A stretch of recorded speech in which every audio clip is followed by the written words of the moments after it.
Hi friends, हम हैं बीकू दी आज आपके सामने फिर एक नया वीडियो लेकर आई है। आशा करते हैं हमारे प्रीवियस वीडियो की तरह ही आपको हमारा ये वीडियो भी पसंद आएगा। तो फ्रेंड्स, आज हम इस वीडियो में जिसके विषय में बात करेंगे उसको बाहर तो बहुत अधिक सराहा गया, लेकिन खुद अपने ही देश में जहां पर उनका जन्म हुआ उतना नहीं सराहाया गया। आखिर इसके पीछे का कारण क्या था? आज हम जिस विषय में बात करेंगे वो है कि भगवान बुद्ध को भारत ने स्वीकार क्यों नहीं किया।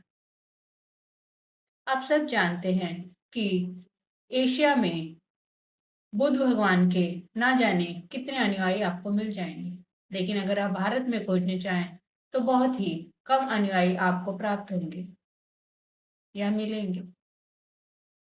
आखिर ऐसा क्या था कि जो धर्म हमारे भारत में ही पैदा हुआ वो हमारे ही देश में फलित ना हो पाया, जबकि इसके विपरीत एशिया में उसने अपने ढेरों ढेरों लाखों लाखों अनुयायी बनाए।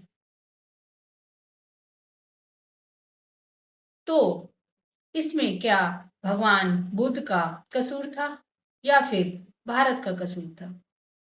बुद्ध का कसूर तो हो नहीं सकता, वो तो सब कुछ सत्य ही और खुला हुआ कह देते थे। उन्होंने तो ठीक जैसा देखा वैसा ही सीधा साधा ढंग से कह दिया।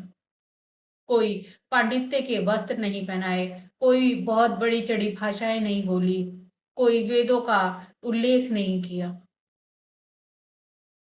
भारत ने माना हो या ना माना हो, लेकिन उनकी कोशिशों में कभी कोई कमी नहीं रही भारत को जगाने में। जितना शायद बुद्ध ने भारत को जगाने की कोशिश की हो, शायद ही आज से पहले या आज के बाद भी किसी ने कोशिश की होगी। उसके बाद भी बुद्ध भगवान को हमारे भारत में इतना नहीं सराहा गया या माना गया। आज भी कई लोग, चीन हो, म्यांमार हो या बर्मा हो, वहां पर लोग जरूर पूछते हैं कि भगवान बुद्ध का जन्म तो भारत में हुआ था, तो वहां पर ये धर्म क्यों समाप्त हो गया? आप देखेंगे कि आपके आस पड़ोस में भी शायद ही कोई एक आधा या शायद कभी ही कोई बुद्ध का अनुयायी आपको दिख जाएगा। लेकिन किसी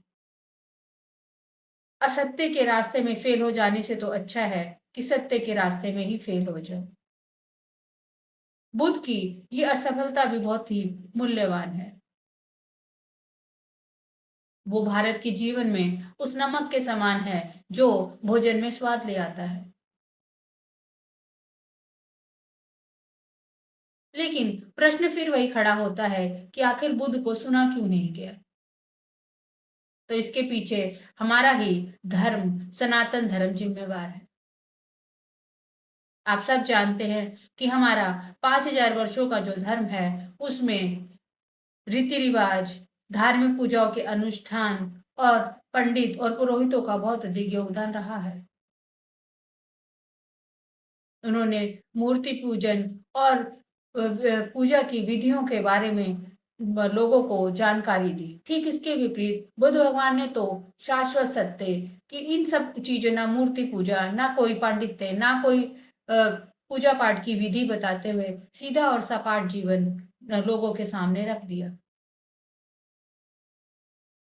उनका तो ज्ञान ही मौन था, जबकि आप हम सब जानते हैं कि हमें तो धर्म चर्चाओं और सत्संग की आदत है। तो फिर आप कैसे बुद्ध भगवान को समझ पाते या हम कैसे बुद्ध के अनुयायी बन पाते? हम तो हजारों सालों से पंडित और पुरोहितों के जालों में फंसे हुए हैं। इसीलिए उन पंडित और पुरोहितों ने जब बुद्ध का काल था तब भी उनको पनपने नहीं दिया। बुद्ध तो अपने शिष्यों को भी यही शिक्षा देते थे कि जो आपको ध्यान से परम आनंद मिलता है उसको भी आप अन्य लोगों पर बांट दो। ठीक इसके विपरीत हमारे धर्म में तो ये सिखाया जाता है कि आप अगर किसी फल की इच्छा से यज्ञ कर रहे हैं, तो वो उसी को फलीभूत होगा जो ये यज्ञ करा रहा है या उसमें जो शामिल हो रहा है। इतना ज़्यादा भेद, तो कैसे आप सोच सकते हैं कि बुद्ध को भारत में समझा जा सकता होगा? इसीलिए बुद्ध जो थे, वो शायद भारत में इतना अधिक अपना प्रभाव ना छोड़ पाए। बुद्ध ने राम की नाम की जो हमने चदरिया ओढ़ रखी है, जो हम ऊपर से कुछ और दिखाते हैं और अंदर से हम कुछ और करते हैं, उसको तो छीन ही लिया। बुद्ध ने कहा, पहले अपनी असलियत देखो, अपने सत्य को जानो, फिर किसी दूसरे को बताओ कि तुम्हारा सत्य क्या है, तुम्हारी असलियत क्या है। जबकि हमारे यहाँ पर पंडित पुरोहित पहले तो यही कहते हैं कि तुम बताओ तुम्हारी असलियत क्या है। उनको सिखाते हैं कि तुम क्या हो, तुम्हें कैसे क्या करना है, जबकि वो खुद ये सब नहीं जानते कि कैसे जीवन को अच्छे से यापन करना चाहिए। हमारे धर्म में तो नकारात्मकता है, हर चीज़ को नकार देने की, जबकि बुद्ध ने तो हर चीज़ को स्वीकार करने की बात कही है।